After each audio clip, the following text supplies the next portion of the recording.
नमस्कार, स्वागत है आपका बिहार समाचार में। तेजस्वी यादव ने बड़ी घोषणा कर दी है। बिहार के गरीबों, मजदूरों, किसानों के लिए कई बड़े ऐलान हो गए। साथ ही कर्नाटक चुनाव को लेकर बड़ी खबर सामने आ गई। कर्नाटक में शर्मनाक हार के बाद बीजेपी वालों को मुंह छिपाना पड़ रहा है। तो वही शराबबंदी कानून ने खुद नीतीश कुमार जी की नाक कटा दी है। नीतीश कुमार ही फंस गए।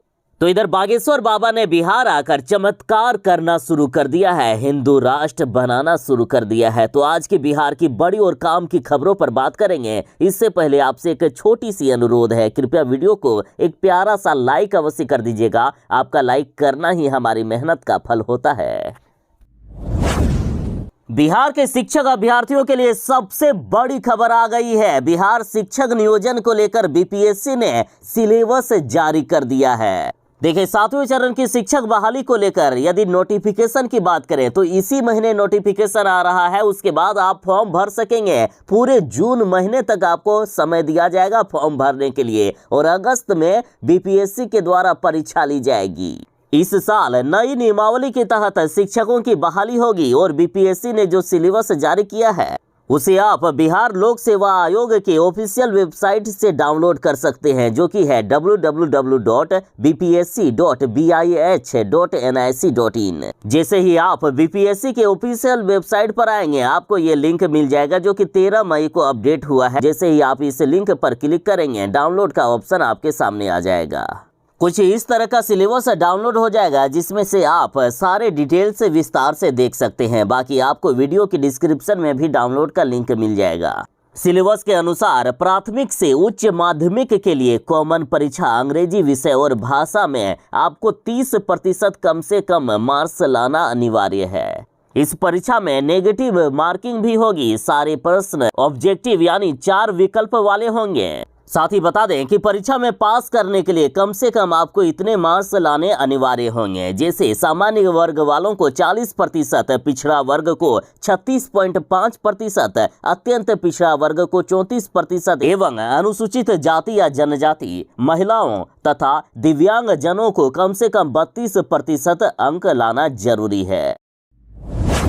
शराबबंदी कानून में नीतीश कुमार जी के लिए एक शर्मनाक घटना सामने आई है। नीतीश कुमार जी, आपने आखिर ये कैसी शराबबंदी लागू किए हैं? देखिए, कभी शराब माफिया पुलिस वालों को ही दौड़ा दौड़ा कर उल्टा कर पीटने का काम करती है। कभी आपके पुलिस वाले ही शराब माफिया के साथ पकड़े जाते हैं। खुद शराब माफिया ये लोग होते हैं। कभी थानों से शराब की तस्करी के मामले सामने आते हैं। कभी आपके पुलिस वाले ही शराब पीकर, खुद दारू पीकर हंगामा करते हुए लोगों को गाली गलौज देते हुए नजर आ जाते हैं। और अब एक ऐसी घटना हो गई जिसने नीतीश कुमार की नाक ही कटा दी है। देखिए, शराबबंदी कानून को सफल बनाने के लिए बिहार सरकार ड्रोन उड़वाती है। ड्रोन से शराब माफियाओं, शराब तस्करों की छानबीन की जाती है। लेकिन पटना से उत्पाद विभाग का ड्रोन सारण में जाकर लापता हो गया। शराब माफियाओं ने सरकार का जो ड्रोन है, जो उनको ढूंढने के लिए गई थी, अब उस ड्रोन को ही ढूंढना पड़ रहा है। और सरकार ने ढूंढने वालों को 25,000 रुपए का इनाम देने की भी घोषणा कर दी है। ये शराबबंदी कानून सिर्फ गरीबों को परेशान करने का, गरीबों को फंसाने का एक जरिया बन गया है। और एक खबर देखिए, जब्त की गई लग्जरी गाड़ियों पर पुलिस वाले कर रहे हैं मौज। शराबबंदी कानून का काला कारनामा देखिए। इसलिए इस शराबबंदी कानून को सिर्फ बीजेपी ही नहीं, बल्कि सत्ता पक्ष के लोगों ने भी हमेशा के लिए अब खत्म करने की मांग कर दी है। बिहार में बागेश्वर बाबा ने हिंदुओं को संगठित होने को कहा और बोले कि बाहरी हमला होने पर बने मुट्ठी। साथ ही बागेश्वर बाबा ने कहा कि भारत पहले से ही हिंदू राष्ट्र है, इसे बनाने की क्या जरूरत है, बस घोषणा करना बाकी है। बागेश्वर बाबा ने कहा कि जब भगवान राम की कृपा होगी तो भारत हिंदू राष्ट्र बन जाएगा। इन्होंने ये भी कहा कि ये जल्द होने वाला है। साथ ही बागेश्वर बाबा ने बिहारियों की जमकर तारीफ की। बाबा ने कहा कि बिहारी सब पर भारी होता है। बिहार माता जानकी की देवी है। देवी जानकी भक्ति की मूर्ति है, इसलिए बिहार भक्ति की धरती है। धीरेन्द्र शास्त्री ने यह भी बताया कि बिहार ने दुनिया को शून्य दिया, आर्यभट्ट की धरती धन्य है। बागेश्वर बाबा यहाँ सुंदर कांड पर 5 दिनों तक कथा कहने वाले हैं। बाबा ने यहाँ बड़ी घोषणा करते हुए कहा कि जब तक बिहार राममय नहीं हो जाता है तब तक हम बिहार बार बार आते रहेंगे।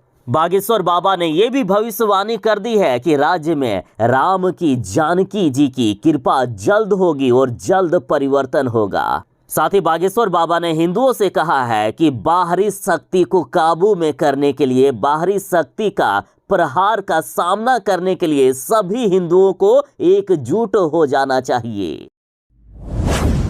कर्नाटक विधानसभा चुनाव में कांग्रेस ने ऐतिहासिक जीत हासिल की है। पिछले 35 सालों का रिकॉर्ड तोड़ दिया कांग्रेस ने 136 सीटों से प्रचंड जीत हासिल कर ली है। और इसी खुशी में राहुल गांधी ने ऐलान कर दिया है कि 1 महीने के अंदर हम अपने किए गए वादों को पूरा करने का काम शुरू कर देंगे।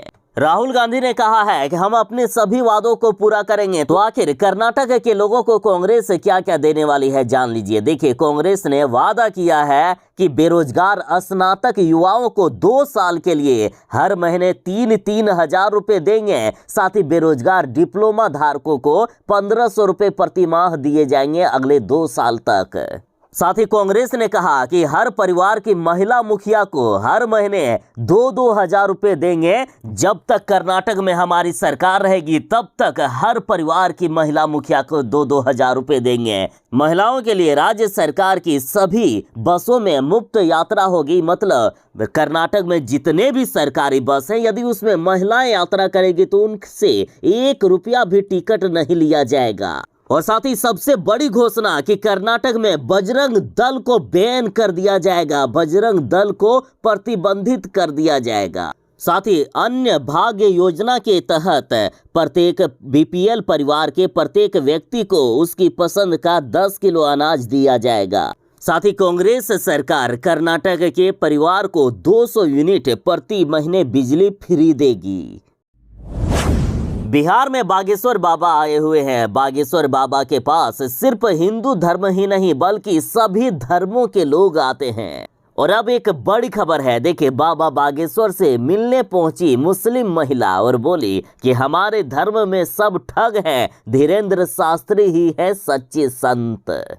दरअसल बाबा बागेश्वर से मिलने राजधानी पटना के पनास होटल पहुंची एक मुस्लिम महिला ने कहा है कि मुझे मोबाइल से बाबा के बारे में जानकारी मिली। ये बाबा चमत्कारी बाबा है, ये बिना बताए ही समस्या को जान लेते हैं और उसका निवारण भी करते हैं। इसके अलावा इस महिला ने कहा कि हमारे धर्म में जितने भी इस टाइप के लोग हैं सभी ठग हैं। ये लोग बस ठगने का काम करते हैं और गलत काम करते हैं।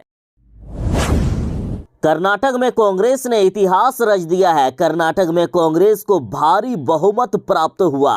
136 सीटों पर कांग्रेस विजय हो गई और बेचारे बीजेपी को मात्र 65 सीटें मिली है। बीजेपी की शर्मनाक हार हुई। इससे पहले 2018 के विधानसभा चुनाव में बीजेपी को 104 सीटें मिली थी। यानी कांग्रेस ने तो इतिहास रचकर रख दिया है, प्रचंड जीत हासिल कर ली। बीजेपी के सारे रिकॉर्ड तोड़ दिए गए हैं कर्नाटक में। बीजेपी के हार पर बिहार सरकार के मंत्री विजय चौधरी ने कहा है कि बीजेपी को लगा बजरंग बली का श्राप। इन्होंने कहा कि हनुमान जी ने अपने नाम का राजनीतिक दुरुपयोग देखकर भाजपा को श्राप दे दिया। तो इधर राजद ने कहा है कि करप्शन व कमीशन देखकर बजरंग बली ने नहीं की बीजेपी पर कृपा। जदयू नेता ललन सिंह ने कहा है कि बात बनाने वाली पार्टी को कर्नाटक की जनता ने नकार दिया। ललन सिंह ने कहा कि हर चुनाव में बीजेपी वाले धर्म के नाम पर लोगों को लड़ाना चाहती है, लोगों को भड़काना चाहती है। ये धार्मिक उन्माद फैलाने वाले लोग हैं, इसलिए जनता ने इन्हें नकार दिया। बिहार वालों के लिए बड़ी खबर है। बिहार में जमीन व फ्लैट की रजिस्ट्री कराने का नियम बदल गया है। नीतीश सरकार ने जारी कर दिया है अब नया आदेश। दरअसल अब तक जमीन या मकान या फ्लैट की रजिस्ट्री के लिए 2 या 4 गवाहों को लाना पड़ता था, लेकिन अब राज्य सरकार ने ये निर्णय लिया है कि जमीन, फ्लैट और मकान खरीदने के पुराने प्रावधानों को रद्द कर दिया जाएगा और इसके बदले अब सिर्फ जमीन या फ्लैट खरीदने वाले और बेचने वाले ही रजिस्ट्री ही ऑफिस में आएंगे, अन्य किसी भी गवाह को साथ नहीं लाना होगा और बिहार में ये नियम 1 जून से लागू हो जाएगा।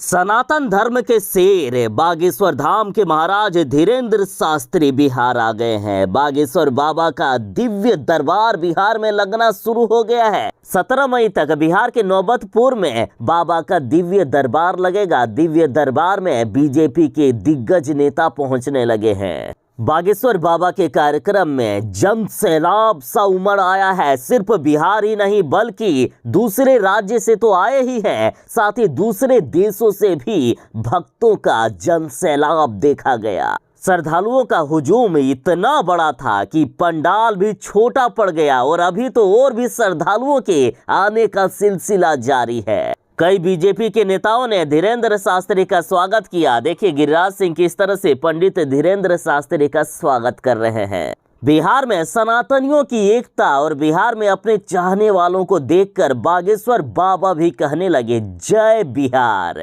साथ ही बिहार से तेज प्रताप यादव जो लगातार आरोप लगा रहे हैं कि बागेश्वर बाबा हिंदू मुस्लिम को लड़ाने का काम करते हैं, तो इन्होंने कहा कि मैं तो सिर्फ हिंदू करने आया हूं, मुस्लिम की तो मैं बात ही नहीं करता।